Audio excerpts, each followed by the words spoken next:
Muy buenas tardes para todos los presentes y para las personas que nos están acompañando desde sus hogares por las plataformas de YouTube y la fanpage del Festival del Libro y la Cultura en su segunda versión. En esta tarde quiero invitarlos para que nos acompañen durante este gran conversatorio llamado Escritores Incógnitos. Para esta conversación tenemos como invitados al señor Arbey Salazar Blandón, licenciado en Filosofía y filólogo hispánico de la Universidad de Antioquia, promotor de lectura de Confama Itagüí. Acaba de publicar su primer libro de cuentos titulados Lo urdido de las aceras. Los escritores incógnitos son aquellos que no cuentan con el apoyo de grandes editoriales, pero que tienen un lugar en las editoriales independientes o que ejercen su derecho a la autopublicación para compartir sus historias. Con Arbey nos está acompañando Cristancho, quien acaba también de publicar un libro del cual quiero hacerles una pequeña reseña. El libro titula Pietro Aretino, Sonetos Lujuriosos.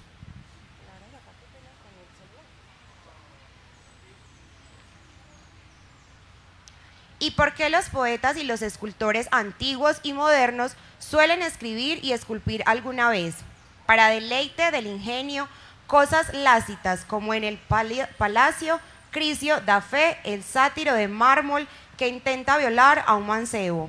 Me arrojé a hacer los sonetos que vienen al pie, cuya lujuria, memoria os dedico con perdón de los hipócritas, fastidio de juicio ladrón y de la puerta costumbre que prohíbe a los ojos aquellos que más le deleitan. ¿Qué mal hay en ver que montar a un hombre a una mujer? ¿Acaso las bestias deben ser más libres que nosotros? Pues con ustedes entonces, Cristancho y Arbey Salazar. Gracias, Melissa, por esta invitación.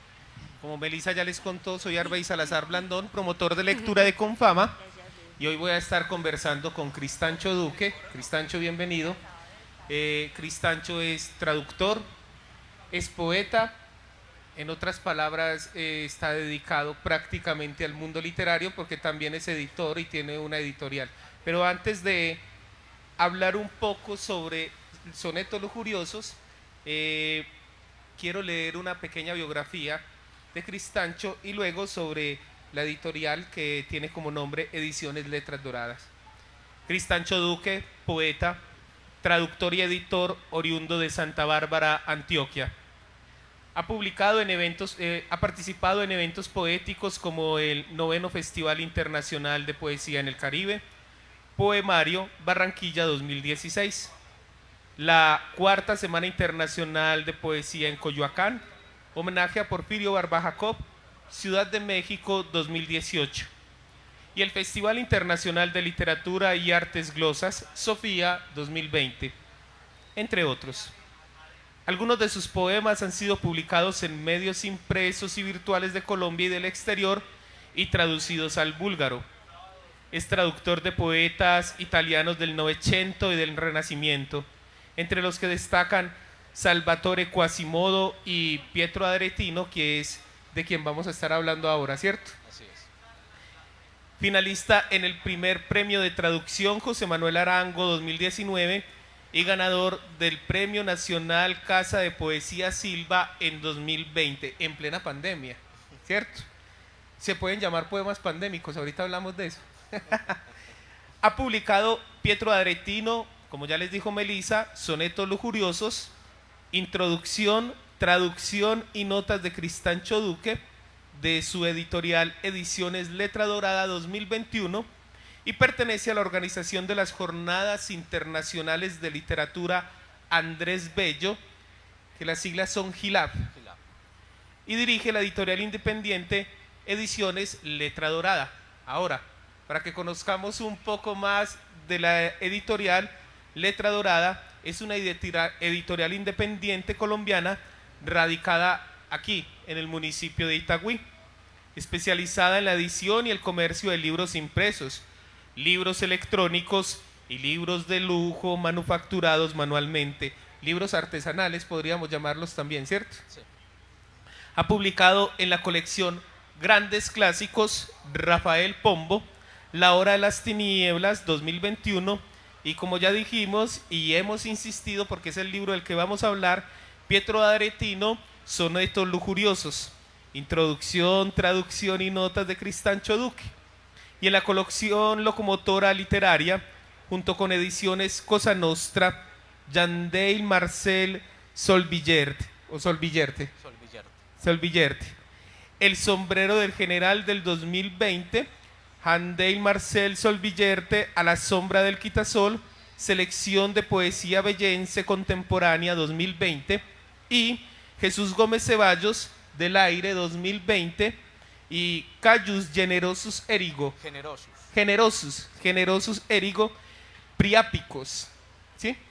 Priápicos, Cantos del amor lujurioso, traducción de Justo Ernesto Paladín y versión de Yandel Marcel Solvillerte del 2021. Estos y otros libros, así como los servicios prestados por la editorial, pueden encontrarse en edicionesletradorada.com. Ahora sí, Cristancho, bienvenido después de todo ese carretazo, hermano. ¿Cómo estás? ¿Bien o qué? Muy bien, Arbey, muchas gracias por la invitación y gracias a Confama por este espacio. Estoy muy complacido de estar aquí. Muy bien. A pesar de la lluvia. A pesar de la lluvia. Ahorita estábamos hablando que íbamos a conversar con las sillas, ¿cierto? Y ya no solamente con las sillas, sino también con el agua y lo que quedó pues de los rezagos del aguacero. Cristancho, yo sé que acabamos de leer tu biografía, que dijimos de dónde sos y todas esas cosas, pero no hablamos de tu pasión por los libros. ¿Dónde nace la pasión por los libros, el deseo de hablar o conversar con los libros, de traducir a otros escritores? ¿De dónde nace todo eso? Bueno, pues como siempre es una historia larga. Para resumirla, digamos que empezó en mi paso por la Universidad de Antioquia. Yo había entrado a estudiar matemáticas, de hecho, modestia aparte, iba a tener un futuro como matemático brillante, pero en uno de esos pasos casuales por la biblioteca me encontré con José Asunción Silva y fue para mí un choque. Sentí que había encontrado algo que siempre había estado buscando sin saberlo y sin saber qué era. Y fue así como empecé a obsesionarme con el mundo de la poesía. Empecé a escribir mis primeros versos y pasados unos años llegué a un punto de quiebre en el que tuve que decidir, ¿no? Porque la matemática, digamos, es una disciplina bastante celosa. Entonces tuve que decidir, bueno, sigo con la matemática, sigo con la literatura. Decidí entonces tomarme un año sabático que luego se convirtió en 2, al cabo de los cuales decidí me retiro de la matemática, me retiro de hecho del mundo de la academia y me dedico a escribir, con todo el peligro pues que encarna eso. Es realmente, siento uno que tiene un futuro completamente de incertidumbre, pero bueno, es la decisión de elegir por una pasión. Es lanzarse. Sí. Te lanzaste por una pasión, perseguiste la pasión, y aquí está el resultado de la pasión, que son estos textos, estos libros de tu editorial, ¿cierto? ¿Comenzaste a escribir, escribís solamente poesía o escribís ensayos? Porque yo te voy a decir una cosa, cuando uno se lee la crítica y el análisis literario que vos haces de Pietro de Aretino, no se va a encontrar a ningún tipo que se salió de la academia y que solamente se dedicó a leer y a escribir porque así se lo dictaba el corazón o los daimones socráticos, ¿cierto? Sino que hay una rigurosidad allí. No te estoy echando flores, te estoy contando lo que viene en el libro, ¿listo? Entonces, ¿solamente te dedicas a hacer esto o también escribís cuentos o novelas o qué? ¿Qué más haces? Bueno, pues sin duda en todo esto hay un nivel de rigurosidad, como lo decías. No se trata, como muchos creen, de simplemente sentarse a escribir versitos y a contar sobre mi vidita y mis sentimientos. No. Es una disciplina bastante ardua. Y en cuanto a los demás géneros, pues no siento todavía que sea un autor transgénero, ¿no? Digamos que mi línea es la poesía, he tenido algunos conatos de narrativa, de cuento, pero mi línea sigue siendo básicamente la poesía. Sos poeta entonces el 100% del tiempo. Sí. Listo. Le estoy preguntando esto a Cristancho porque como no soy buen filólogo, pero iba a decir buen filólogo, las frases que a uno se le van pegando de ese asunto sociodialectal donde uno nace acá en Antioquia, te hice un rastreo en internet y encontrarte es muy difícil, ¿cierto? Solamente se Sí, encuentra digamos un que poema. no soy un poeta conocido, afortunadamente, ¿no? Todavía. Como dice nuestro querido amigo Chepe, que por ahí está rondando, soy un célebre desconocido. Un célebre desconocido, pero en Chepe esos son puros cuentos, ¿cierto? Cristancho Duque, voy a leer un poema tuyo si me permitís, si me perdonás también leerlo, porque es un atrevimiento que vos seas el escritor y que yo lo lea. Se llama Acto de Fe y lo encontré en internet. Acto de fe, porque soy tan pequeño, apenas nada, sin la rotundidad que tiene esta palabra, porque soy tan pequeño, acaso el piojo de una pulga que chupa la sangre del perro de un dios que se sabe a su vez el parásito fútil del dios de un perro, porque soy tan pequeño, es que te necesito ahora, muchacha tan insignificante como yo, a quien confío la grandeza de lo eterno, para abrazarme a ti y sentir que soy algo dentro de esta gota de rocío, en un acto que se repite incesantemente y es, en su pequeñez, engranaje del universo todo. Ese es el poema de Cristancho. Los que quieran aplaudir lo pueden hacer desde la lejanía, no hay ningún problema. Muchas gracias. Cristancho, poeta, ¿y en qué momento te llega esa chispa, ese deseo de comenzar a traducir? Pero antes de llegar ahí, ¿en qué momento te empeliculas con Pietro de Aretino? ¿O cómo fue ese proceso de conocer a Pietro de Aretino o los poetas del siglo XVI de Italia? Bueno, realmente tendría que responder antes la primera pregunta. Y esta vaina de la traducción me llega por Salvatore Quasimodo, que ha sido desde hace años uno de mis poetas de cabecera, pero cuyas traducciones en general no me satisfacían mucho. La primera que encontré fue esta de la editorial Orbis, que publica colecciones pequeñas de premios Nobel. Esta en traducción de Carlo Fravetti, realmente una muy buena traducción, pero desafortunadamente una selección muy pequeña de apenas 100 poemas. Entonces quedaba siempre esa curiosidad por conocer sus demás poemas,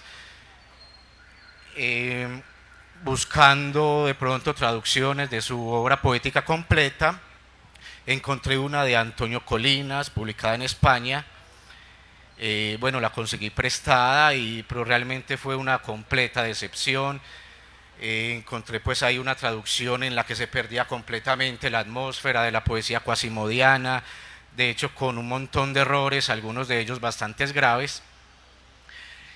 Y entonces me dije, voy a ponerme a estudiar el italiano solo para traducir a este poeta. Y así fue, empecé a estudiarlo de forma autodidacta, pues como me he formado en todo lo tocante a la literatura, y empecé a traducir a Quasimodo.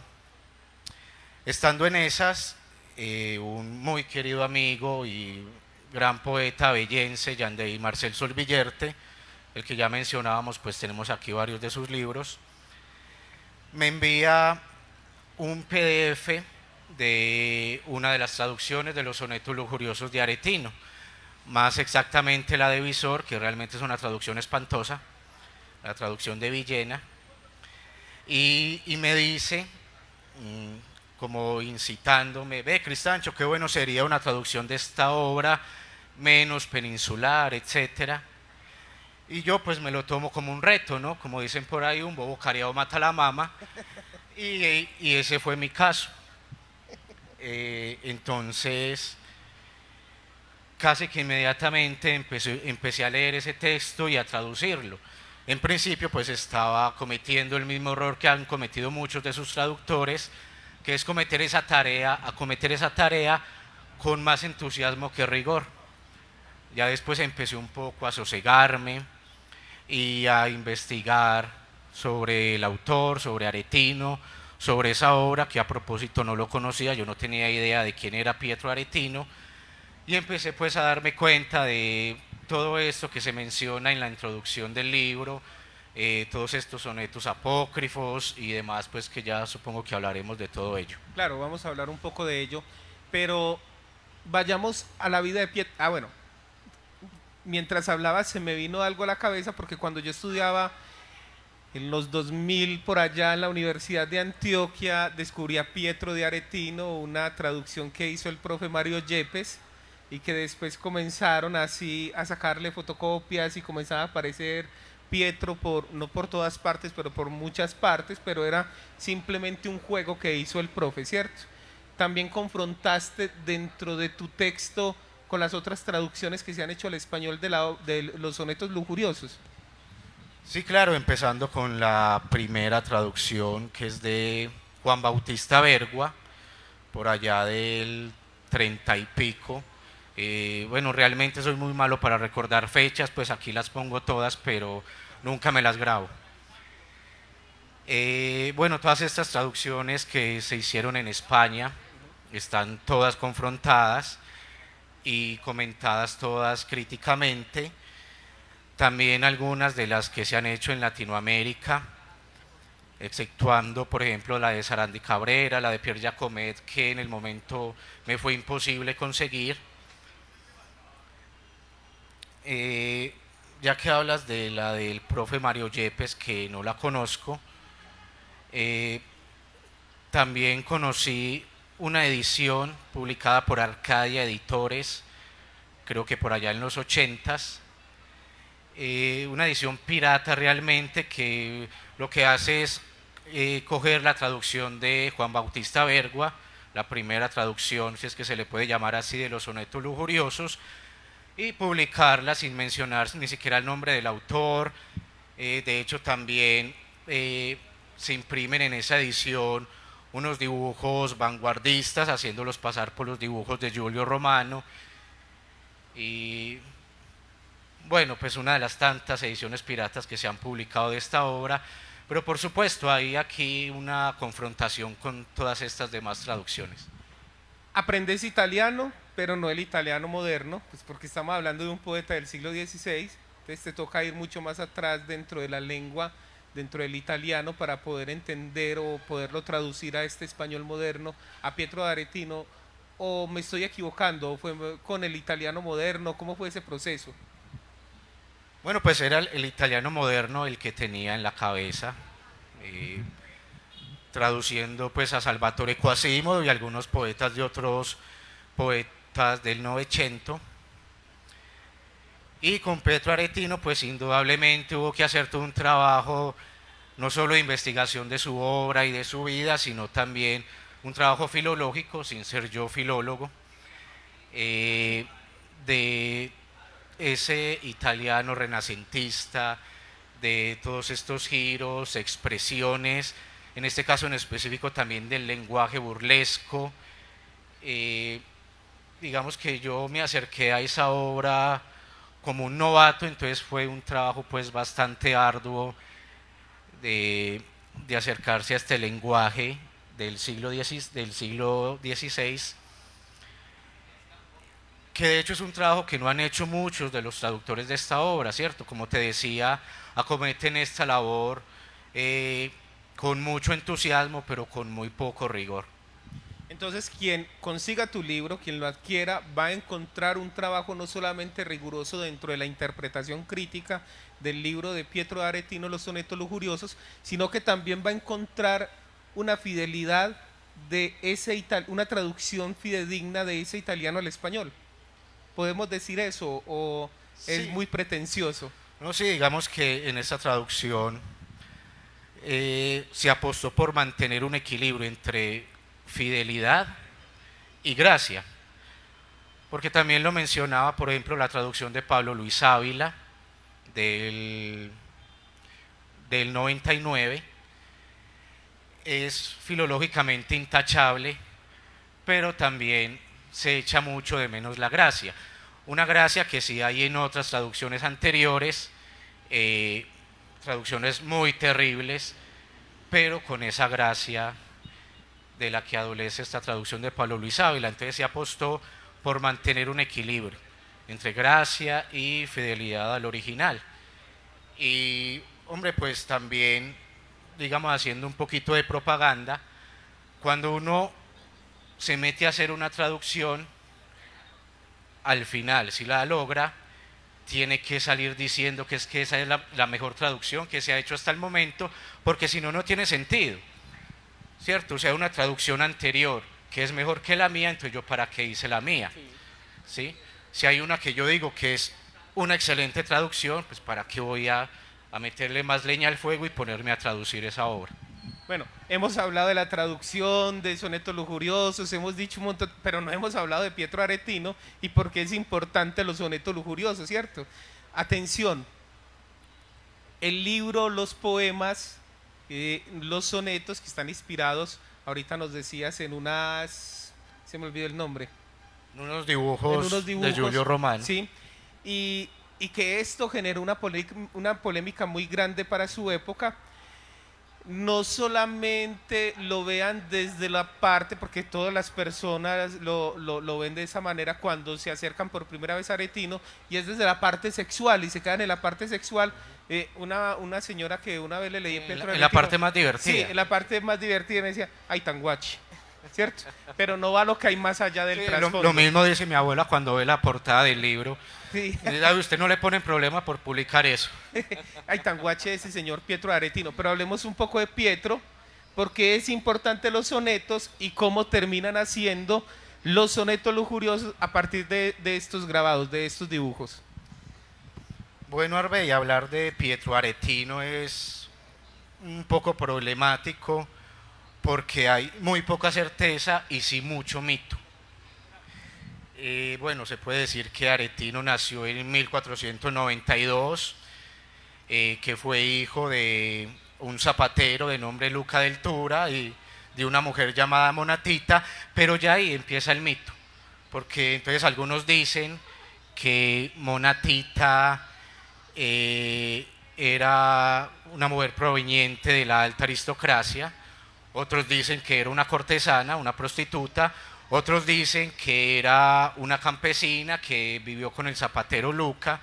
Hay otros incluso que le cambian al padre y dicen que fue hijo bastardo de un aristócrata. Entonces hay mucho mito desde su nacimiento hasta su muerte. Yo creo que lo más importante que se puede decir sobre Aretino, más allá de los datos sobre su vida, que igual se pueden encontrar aquí, es qué papel jugó en su tiempo, ¿cierto? Y Pietro Aretino, aparte de ser, bueno, un autor muy prolífico, poeta, dramaturgo, agiógrafo, terrible libelista, fue un tipo que en su momento, a pesar de provenir de esferas muy bajas, que en su momento ostentó mucho poder gracias precisamente a sus dotes de libelista.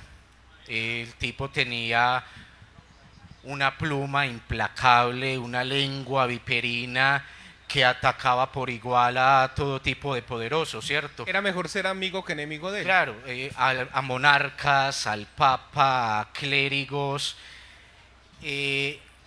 Entonces siempre mantenía una relación con los poderosos de supuesta amistad, pero era porque le tenían miedo, ¿cierto? ¿No? Este tipo con su pluma y su lengua puede destruirme, entonces yo mejor me voy con él por las buenas. Básicamente eso era Pietro Aretino, ¿no? Un tipo que provenía de bajas esferas, digamos del pueblo, de la plebe, pero que a su llegada a la corte, donde encontró pues algunos protectores, empezó a acostumbrarse a esos lujos, a esos excesos, pero también descubrió que para procurárselos no tenía más medios que su pluma y su lengua, y ese fue el medio pues que mantuvo para sobrevivir y para vivir muy bien hasta el final de sus días. Vos en el libro planteas que Aretino hacía una denuncia para hacer el siglo XVI. Yo insisto mucho en eso porque es que es muy diferente el siglo XVI al siglo en el que estamos viviendo. No, muy parecido realmente. Ah, sí, bueno, sí. Pero en las cuestiones de la moral y de la ética sí es una cuestión como mucho más libertaria en este momento, ¿cierto? Decías en el libro que Pietro criticaba a esa iglesia que de puertas para afuera nos mandaba comportarnos bien, pero que puertas para adentro era una orgía constante. Háblanos un poco de eso, que eso me llamó mucho la atención, me pareció muy divertido, porque yo me sorprendo, pues a nosotros nos conquistaron los españoles y los españoles nos dejaron una religiosidad demasiado fuerte y arraigada en esta sociedad, y estamos en Italia, donde está el Papa, donde Aretino ha sido amigo del Papa Medici, ¿cierto? Y comienza a hacer esto, hablarnos un poco sobre eso. Bueno, realmente Arbey, ya que hacía la comparación del siglo XVI con realmente no hay mucha diferencia. El panorama es realmente muy parecido. Son tiempos donde hay cierto libertinaje, pero también mucha censura, ¿sí?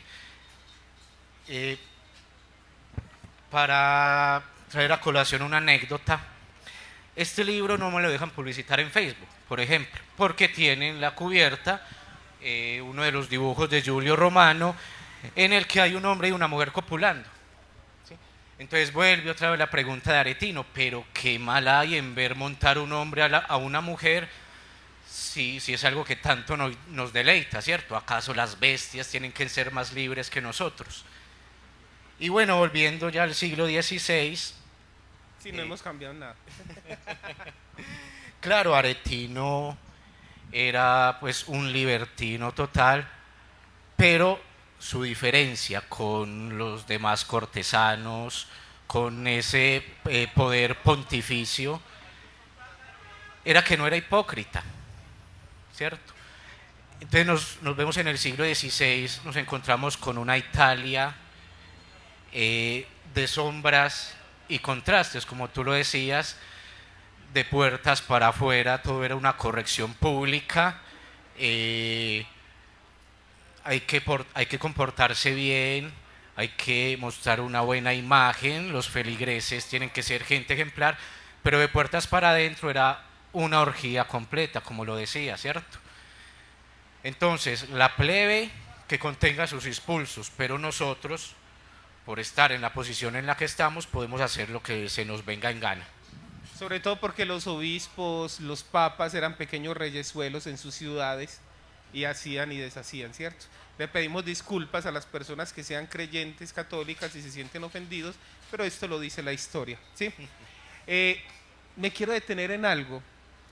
Sonetos lujuriosos y de los dibujos, para que hablemos de esa historia. Vos lo planteas en el libro, pero quiero que se lo contes a las personas para que las seduzcas, para que consigan el libro y para que sigan leyendo esa historia. ¿Qué hace Aretino con estos dibujos y por qué lo hace? ¿Cuál es su intención? Recordá que también hay algo muy importante que vos lo planteas en el libro, y es que había llegado la reforma luterana, ¿cierto? Sí.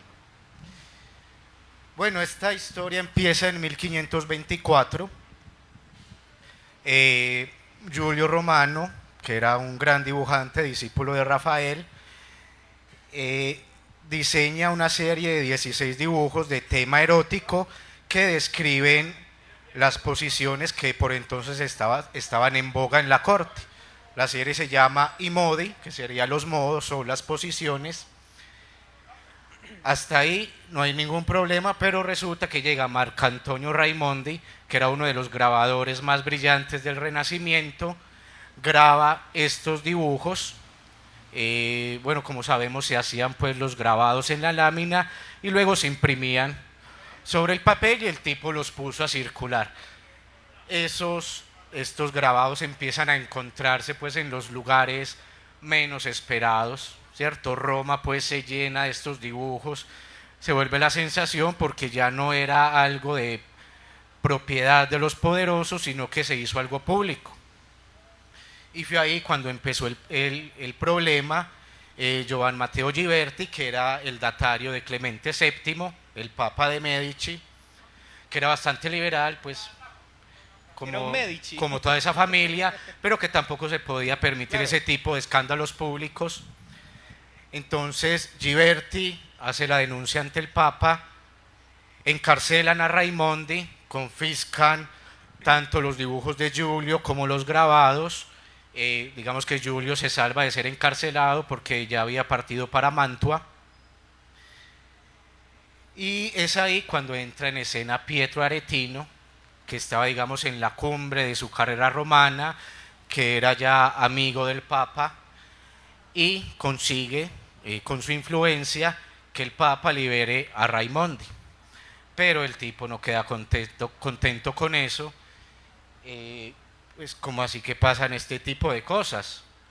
O sea, ya liberé a Raimondi, pero esto no se puede quedar así. Entonces compone los sonetos lujuriosos, basados cada uno en cada uno de los dibujos. En este momento pienso en Jorge Luis Borges. Hay un texto que rueda mucho por internet que dice, y con el tiempo te das cuenta, y comienza a contar un montón de cosas sobre la experiencia del vivir, sobre el perdonar, bueno, un montón de cosas. Y ese texto se lo acuñan a Borges, ¿cierto? Que se habla como, pero después nos damos cuenta que es un apócrifo, que no es de Borges. Lo mismo le sucedió a Aretino. Contanos un poco de eso. Y te pongo un reto, que leamos un poema de Aretino, si las personas nos lo permiten también, ¿cierto? Y que nos leamos un poema de Aretino de esos que los tradujiste, ¿listo? Sí, claro, estamos en una especie de edad media, pero hay que hacer el ejercicio. Sí. Bueno, hay que ser aretinianos. Sí.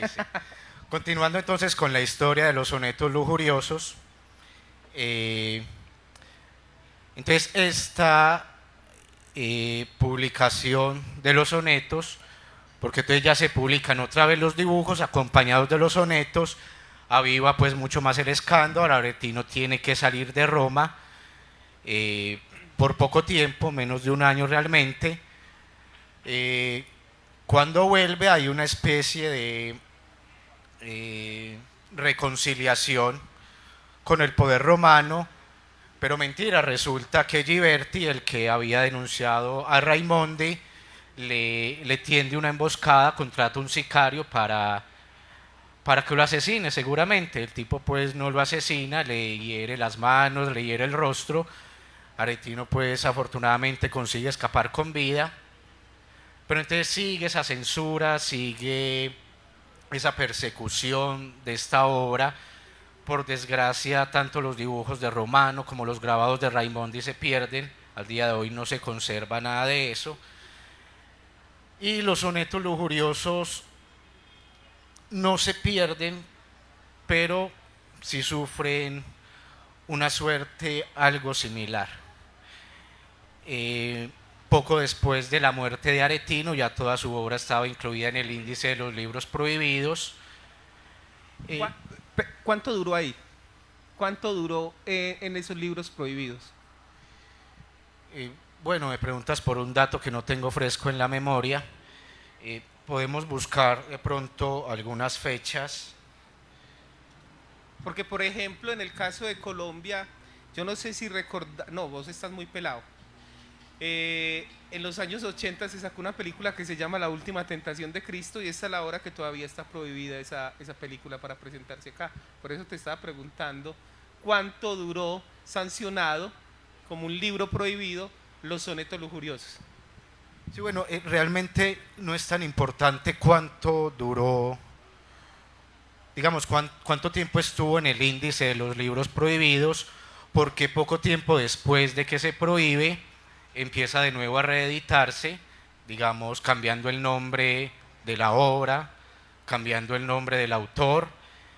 Es en 1559 cuando la obra completa de Aretino entra en el índice de los libros prohibidos, pero es bien interesante que ya en el siglo XVII empiezan otra vez a publicarse sus obras haciendo uso de ciertas artimañas. Por ejemplo, se cambiaba el nombre de la obra o se cambiaba el nombre del autor. Por ejemplo, algunas obras se reeditaron bajo el nombre de Partenio e Tiro, que es un anagrama de Pietro Aretino. También hay anécdotas ahí algo divertidas, y es que, por ejemplo, se reeditaron algunas obras poniendo como lugar de impresión Bengodi, que era un lugar ficticio del Decamerón de Boccaccio. ¿Sí? Entonces, gracias a ese tipo de estratagemas, se siguen publicando las obras de Aretino. Ahora, ¿qué pasa? Que la obra de Aretino ha sido más censurada por los mismos críticos, los mismos intelectuales, incluso sus mismos traductores, que por la Iglesia, ¿cierto? La Iglesia decía, bueno, esto entra en el índice de los libros prohibidos, pero como acabo de decir, había muchas estratagemas para seguir publicándose. En cambio, cuando es la misma crema de la intelectualidad, cuando son incluso sus mismos traductores los que ejercen una especie de censura sobre toda esta obra de los sonetos lujuriosos, ya estamos hablando de algo mucho más grave. Leamos un soneto lujurioso. Por supuesto.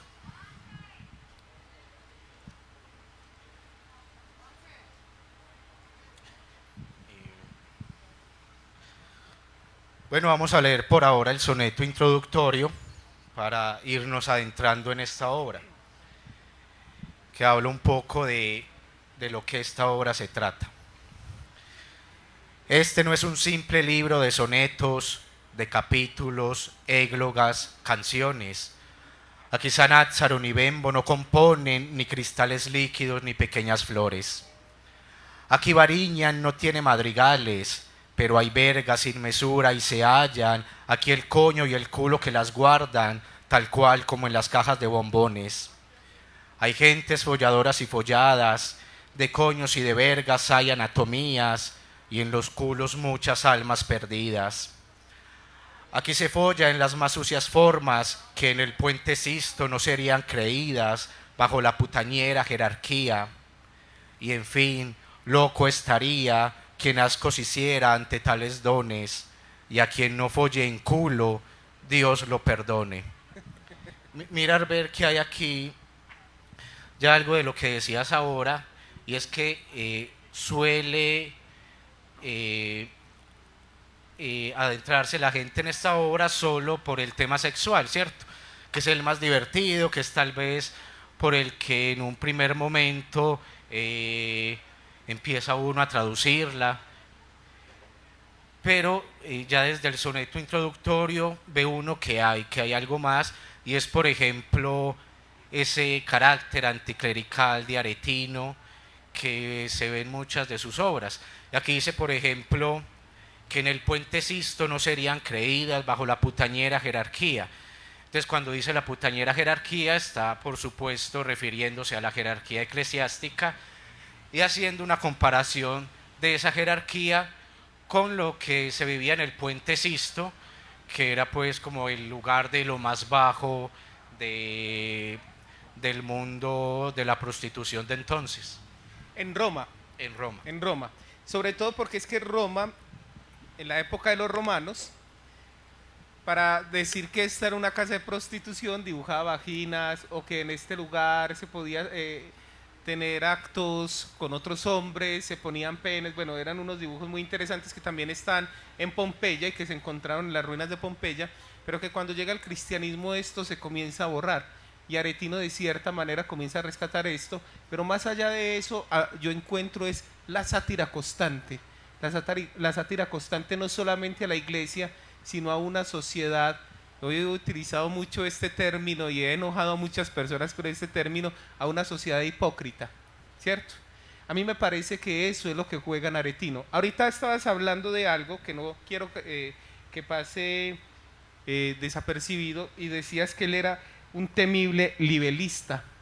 Háblanos qué es ser libelista o qué era ser libelista. Bueno, pues los libelos son básicamente textos injuriosos con los que se persigue pues herir, injuriar. Y hay una dinámica muy interesante en la Roma de entonces con los libelos, y era que había dos estatuas, que eran Marforio y Pasquino. Y sobre esas estatuas la gente pegaba sus escritos injuriosos, ¿no? Sus libelos, sus denuncias al poder. Y entonces había, digamos, como un diálogo siempre entre esas dos estatuas, Marforio y Pasquino, que justamente de ahí es de donde viene pues el término pasquín, que justamente pues se trata de eso, como de una denuncia, digamos en términos desenfadados. Entonces básicamente eso es el libelo, y Pietro Aretino pues hace de esto todo un arte literario, y con el que además se gana la vida, el respeto, digamos, consigue una reputación y un poder que no se puede pasar por alto.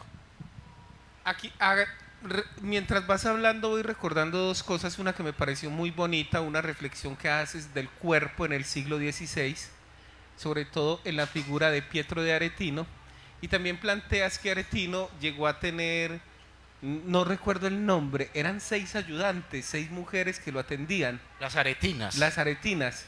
Háblanos un poco de eso, sobre el cuerpo y sobre las aretinas, por favor.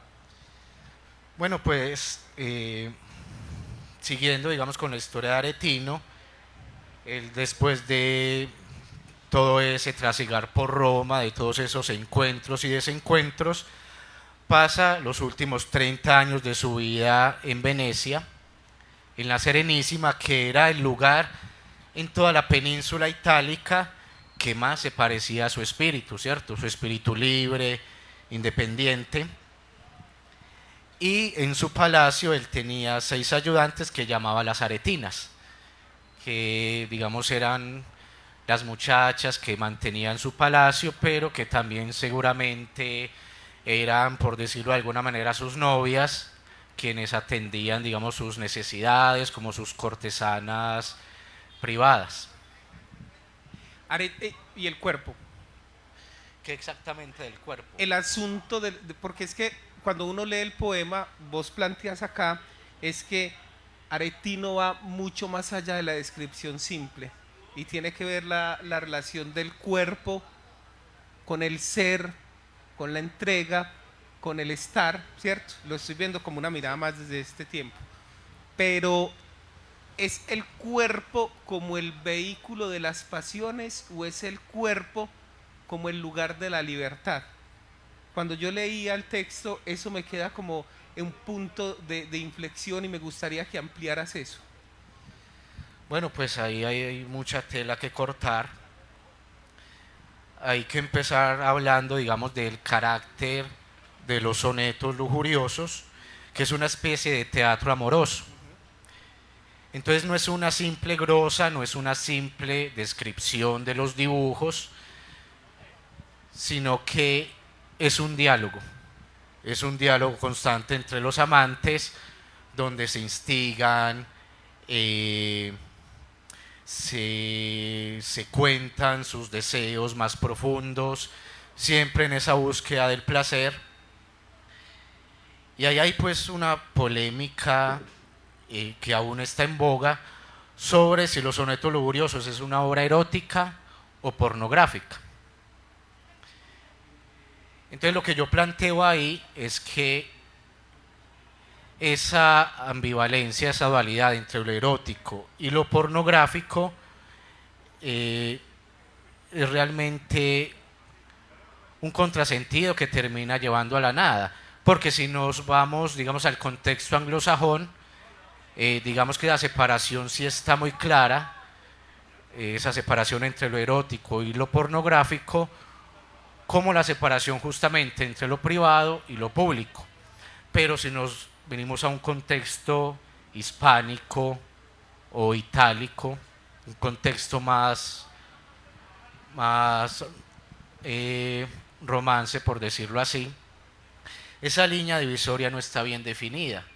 Entonces, compete más a lo que es la moralidad, a lo que es la sensibilidad de cada uno. ¿Qué más te cuento? Vení, yo me Estoy quedé perdiendo un poco en divagaciones. Sí, no te preocupes, que yo también divago muchas veces, todo el tiempo divago. Yo sé que esta pregunta la respondiste ahorita de manera parcial, pero fue porque no te la hice de manera directa, y es que esta traducción de Aretino tiene un interés de ser crítica literaria o una crítica a los sonetos. Vos no ahondas mucho tampoco en la vida de Aretino, eso no te interesa, vos te interesa hablar de la obra como tal. Y además, como te decía, es muy incierto. Exacto, Son muy inciertos los datos que se tienen sobre su vida. Lo que se diga de Aretino es chisme, ¿cierto? O buscas que sea una traducción más exacta a nuestro español actual, o ambas. Yo siento que vos tratás de mostrarnos que Aretino es vigente para este tiempo y que es necesario leerlo, no solamente para criticar a una iglesia, sino para criticar a nuestra sociedad con sus cosas buenas y sus cosas malas. Sí, claro, es vigente justamente por lo que te decía ahora. Hay una gran semejanza entre ambas épocas. Hay, por un lado, mucha hipocresía. Ese mismo contraste del que hablábamos, ¿no? Entre libertinaje y corrección pública. Entonces esta obra, por ese lado, sigue siendo completamente vigente. Y en cuanto a la traducción, pues sí se buscó, digamos, actualizar un poco la obra, aunque también que el lector, al adentrarse en esa lectura, tenga también esa sensación de estar leyendo una obra original y no una traducción. Entonces se juega también con la musicalidad, con ciertos giros lingüísticos. Se usa, por ejemplo, el voceo cuando hay cierta distancia formal entre los amantes. Leamos un último soneto y le damos paso a las personas si alguno quiere preguntar, ¿te parece?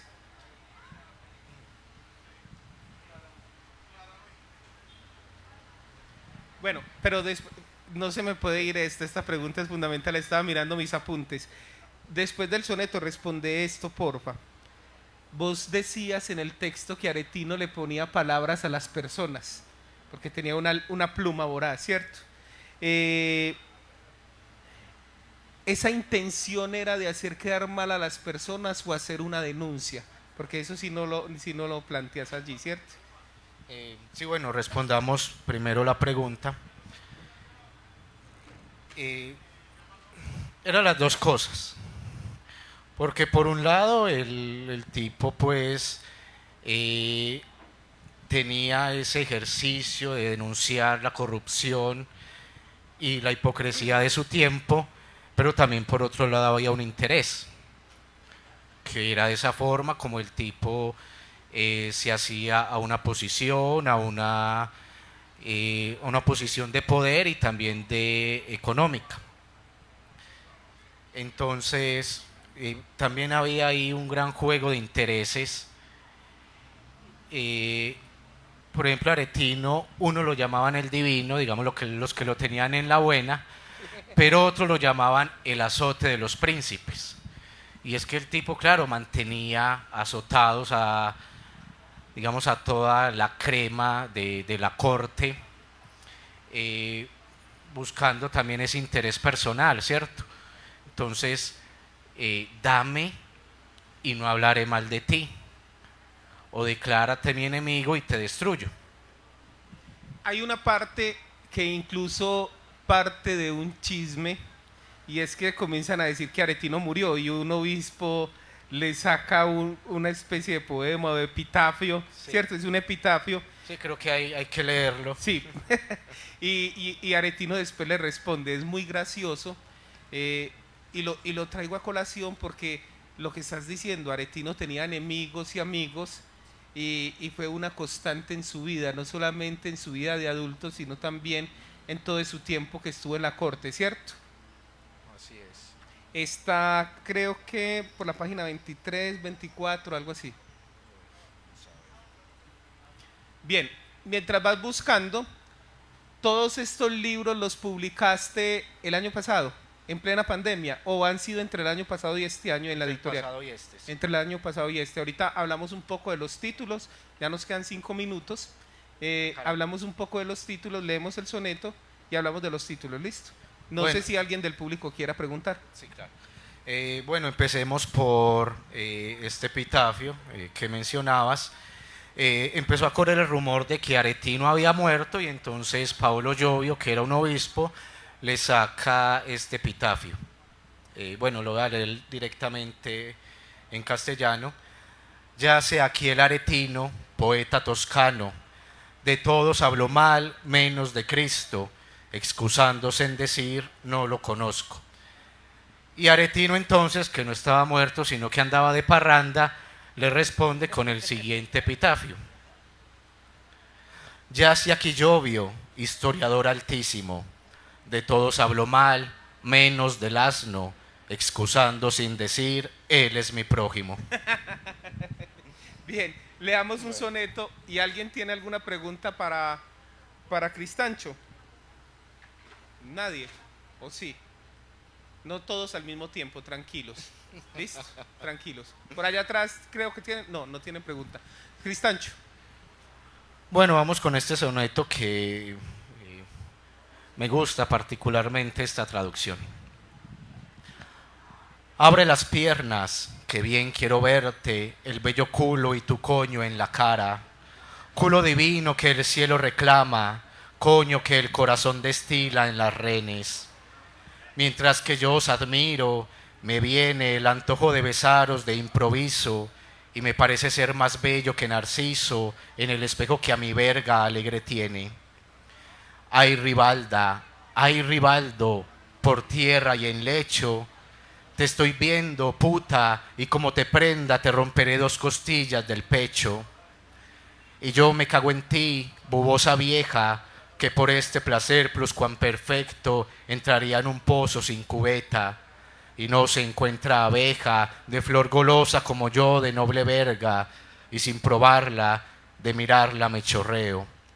Hay aquí en este soneto, digamos, una diferencia con los demás, y es que normalmente son diálogos entre los amantes, diálogos, digamos, que persiguen un buen ejercicio del goce sexual, pero en este soneto hay un tercer personaje que es una vieja que se asoma por una ventana, ve a los amantes ahí en pleno jolgorio y amenaza pues a la muchacha, la insulta, le dice puta y la amenaza con que le va a quebrar 2 costillas.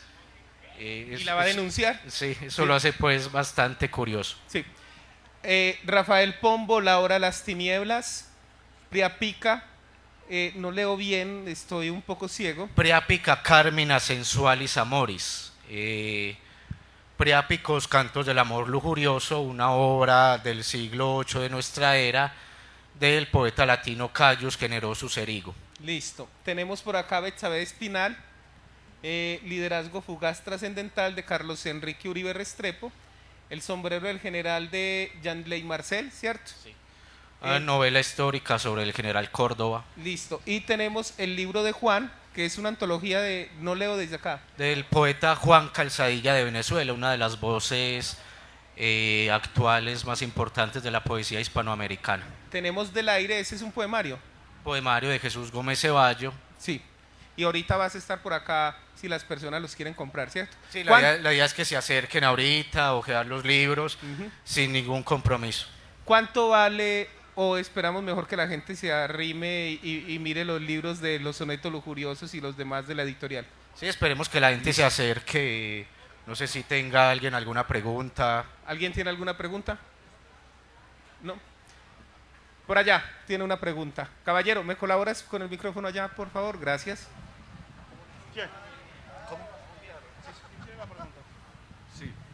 Ahorita que mencionabas acerca de los grabados y que no hay vestigios de ello, entonces ¿cómo se hace referencia de ese documento?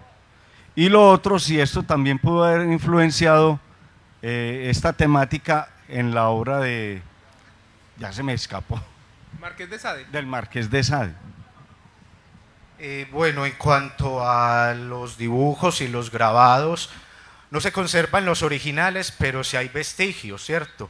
Hay copias, nos faltó por ejemplo hablar del ejemplar Toscanini, que es el único ejemplar de esta obra que se conserva del siglo XVI, que realmente es una edición pirata, pero igual la más fiel que se conserva hasta el momento. Posteriormente hay unos dibujos de Jan-Frederick Waldeck del siglo XIX que también rescata lo que posiblemente fueron los grabados originales. Entonces no se conservan los originales, pero sí hay copias y vestigios. Bien, Cristancho Duque, traductor de Los sonetos lujuriosos de Pietro de Aretino. Vamos a darle un fuerte aplauso, por favor. Esto fue Escritores Incógnitos. Nosotros llevamos 4 años haciendo este programa. Lo hacemos, no sé si lo pueda decir, en la Fiesta del Libro y la Cultura de Medellín. Lo hacemos a través de Confama. Muchas gracias. Quédense, no se vayan, ya regresamos. Muchas gracias, Arbey y Cristancho, por su intervención, por la participación en la Feria del Libro y la Cultura de Itagüí. Gracias por continuar presentes. Les vamos a dar la invitación en unos pocos minutos a la presentación del libro Las brisas que trajo el viento, modera Felipe Sánchez, el libro de Nubia Amparo Mesa, para que por favor continúen con la actividad, que va a estar muy interesante. Y también a las personas que les guste las participaciones en el Parque El Obrero, vamos a tener la intervención de Bastián Cuartas y más adelante la presentación de otro libro. Allá les vamos a estar contando un poco.